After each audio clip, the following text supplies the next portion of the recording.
In this video, I'm going to go ahead and try to wrap up this whole subject on post-processing effects. There's a lot of areas in post-processing effects that you can jump into. One of the main important things that post-processing effects are used for is things like color correction. Okay, now for a very, very long time, color correction has been kind of a staple of the visual effects and film industry. Lots of movies, if not all movies, use some form of color keying, color grading, color correction, different things like that. For example, if you look at a movie like The Matrix, you'll notice that a lot of shots in The Matrix are kind of done in green, mainly the shots that take place inside the Matrix, shots that take place outside the Matrix, like on the ship in the real world. You'll notice that it's not really completely green anymore. It has more of a bluish hue to it. That's because the directors, I guess, wanted to emphasize the green color and kind of symbolize that with the Matrix, with being inside the world of the Matrix, to give the viewer a kind of a visual cue, so the viewer knows when the movie's taking place in the Matrix and when it's not. So that's one good example. And there's other movies that use different types of color correction. You notice some movies have a yellowish tint to them, some movies have a greenish tint, some have a bluish tint. So it varies from movie to movie based on what the director wants and so on and so forth. In recent years, AAA games and next-gen titles have been using post-processing effects to do color correction on games. So there's games that use color correction to achieve a certain type of look that kind of differentiates it, sets it apart from other games. Games that do this are games like Gears of War. Killzone 2 is a game that uses color correction to get its own type of look. Okay, in Unity 3 we have the ability to do color correction. It's been there before Unity 3, but we now have a better, more professional, I guess I would call it, ability to do color correction. So let me show you how that works. Let me go ahead and collapse the sun shafts there. I'm going to select the main camera, go to Component Image Effects, and what I'm going to do is I'm going to look here, and we have two color correction image effects. We have the curves and the ramp. The ramp is a pretty decent one. That's kind of the old one, but it doesn't give you a lot of control. I don't recommend using it. There's nothing wrong with it. It's not broken. It works pretty well, but I prefer to use the curves option, as this one gives you more control over the color correction in your scene. In fact, I would say that the curves method is more on par with more professional techniques that are used in the industry for visual effects and for film. Okay, so I'm going to use that one. I'm going to expand it out, and we have ourselves some pretty simple settings, and that's because we're in the simple mode. Okay, but as usual, I like complicating things and using the advanced mode.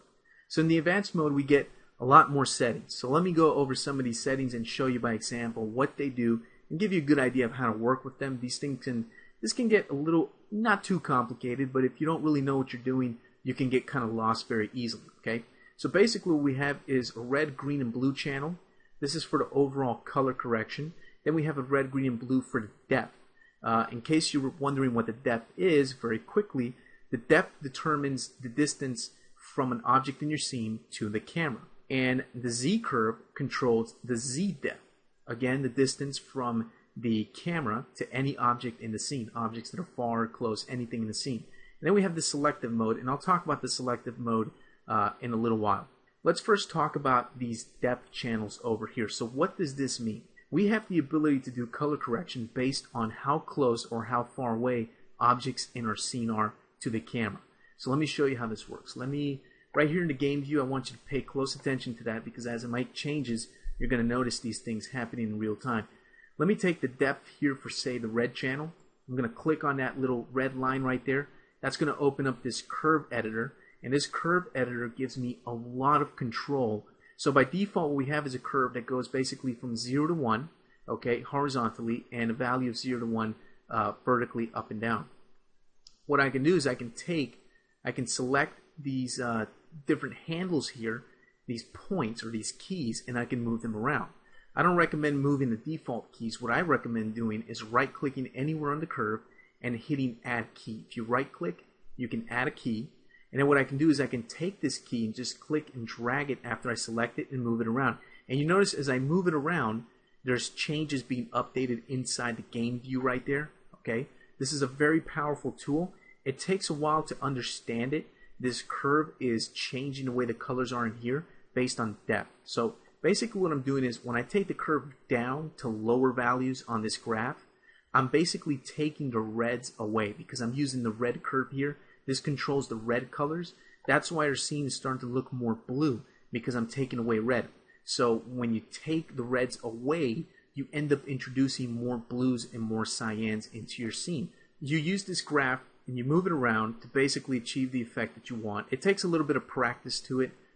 It's very kind of organic. It gives you a lot of control. So if I move this up, I'll increase the reds in my scene. So you see now I have more pinks and more reddish hues. That's because I'm giving this scene more red right now by moving the graph up like this. Okay. So for example, what I'm going to do in my case, I'm going to kind of reduce the reds a little bit over here. Something like this. I can go to the greens and I can add a key there. Select this. You can see I can add some more blue, or I can add some more green. And you notice that the effect seems to be affecting the sky and not the warehouse right here. There's a reason for that. This effect right now is based on depth. That means that things that are really, really far away from the camera, like the sky, which is the furthest thing from the camera right now, is going to get the color correction. Things that are close, like the warehouse, these trash dumpsters, the street, aren't going to get any color correction. So if I go down here to the Z curve, okay, that's this white curve down here. Let me add a key. I'll take this key. I can use this to make the green get closer to the camera. You can see as I move this up, the green gets closer to the camera. So now these back walls of the warehouse over here are green. Yet the dumpster, which is closer to me, is not green yet because I'm close to it. So let me close that. Let me show you this. Let me jump into the game really quick. Let me go inside the warehouse. And if my viewpoint looks a little bit weird, that's because I rotated the first-person camera controller. Okay. You'll notice that when I look at the farthest point in the warehouse over there, it looks green. And as things get closer to the camera, they no longer look green. See, when I get close to that wall back there, it fades from green to just my normal standard colors. So that's what this is for. So the effect is here for you to use if you want to. So those are the depth channels. What I'm going to do is hit the reset buttons so I can reset those depth parameters. So reset that stuff. Then we have the regular red, green, and blue. These are great up here. They do basically the same thing as these that we just saw. The only difference is that these work on the overall scene. They're not depth based, so it doesn't matter if things are close or far away from the camera. Let me go to the reds. Let me go to add key. I'm going to drop this. You see as I start to drop the red, I start to get more green introduced into my scene. See that? And it doesn't matter if it's the street that's close to me or these buildings far away in the background. They're all just going to turn green. All right, so I'm just going to make that a little bit green right there. I kind of like that. I mean, you don't have to make it green, but I'm just going to go with this effect here. I'm going to play around with this a little bit. Get something that looks good, at least in my opinion. There's no right or wrong way of doing this. This is all, you know, based on what you think looks good for your scene. So you might like everything to look pink. Maybe I like everything to have a greenish hue to it. So here I'm looking at the inside of my warehouse in the game view, and I'm going to start to adjust and play around with these parameters, and you can watch as I work with them so you can start to understand how this stuff works. As I move this down, I take away the reds, I add some more green to this, or I can add reds. So I'm going to drop this a little bit and add a little bit more green to this. Kind of like that. I'm going to go to the green channel. Actually, you know what I'm doing? I'm actually made a mistake here. What I want to adjust is the standard colors over here. I don't want to adjust the depth. Again, I can add new keys over here. You want to play around with this. This takes some getting used to. Let me move this up over here. I'm going to add a key here to the green channel. I'm going to drop this down a bit, and what that's going to do is going to darken up my scene. I kind of want that. I want to go for like a darker scene kind of look. I'm going to go to my blue channel over here. Going to drop the blues a little bit. And that's just starting to give me like a pretty interesting look. I want to darken this up a little bit. Something like this looks pretty good. I like that kind of moody, dark look like that. Kind of gives me a gritty type of look. I like that. I'm actually a fan of that type of look. Games like Killzone 2, for example, I like that kind of dark type of look. Not that I'm a big fan of Killzone 2. I actually don't really play that game, even though I have a PS3. But I do like the graphics in it, and I like what the developers did with the graphics and the post-processing effects. I think they did a fantastic, phenomenal job, to say the least. So I'll go with something that looks like this. Looks kind of dark. I like that.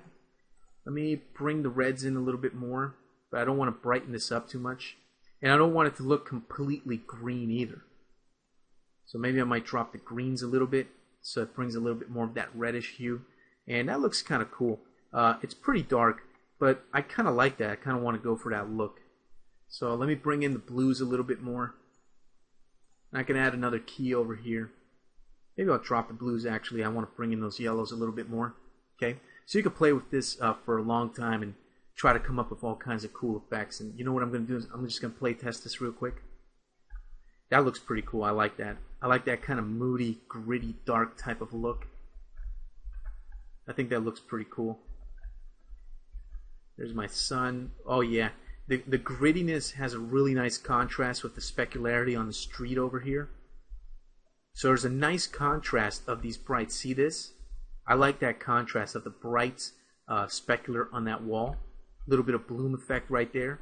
Yet the corners and dark areas have this really nice dark contrast. I like that. Again, that's a matter of taste. There's no such thing as right or wrong with this. This is a matter of taste and what you want to go for.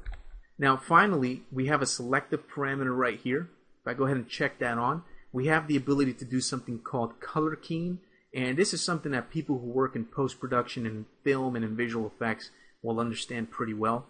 Basically, we have the ability to key a color and then apply target color to the key. So essentially what that means is we can take a color. So we'll go to key color, and let's say for example we want to take the reds in our scene, and we can select the reds like this. So we can select red.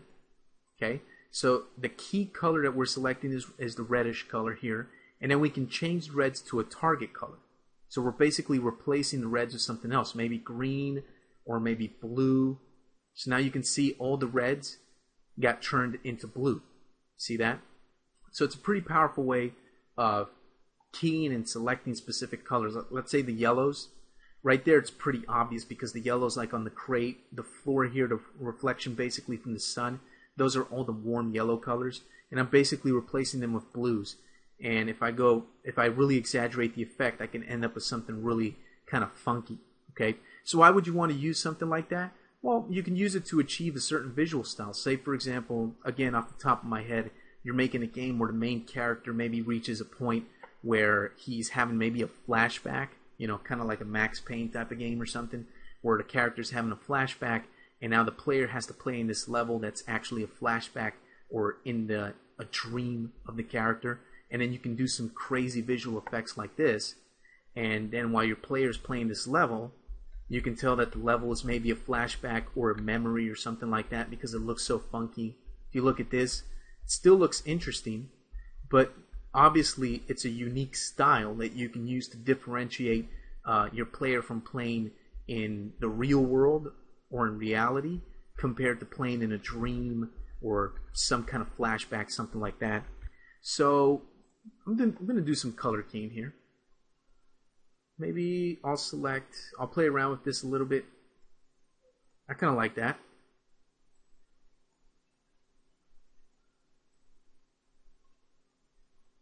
Kind of like this, making the yellows a little bit more kind of monochromatic. But it's really cool how you can play around with this and do complete color tweaking. So you have complete control over the way that your game is going to look. And this is very important because it differentiates your game from other similar games on the market. And that's what you want to do. You want to give your game its own kind of visual style. So I kind of like this. I'm going to stick with this, kind of that dark, gritty kind of look. Okay, so this video's gone long enough.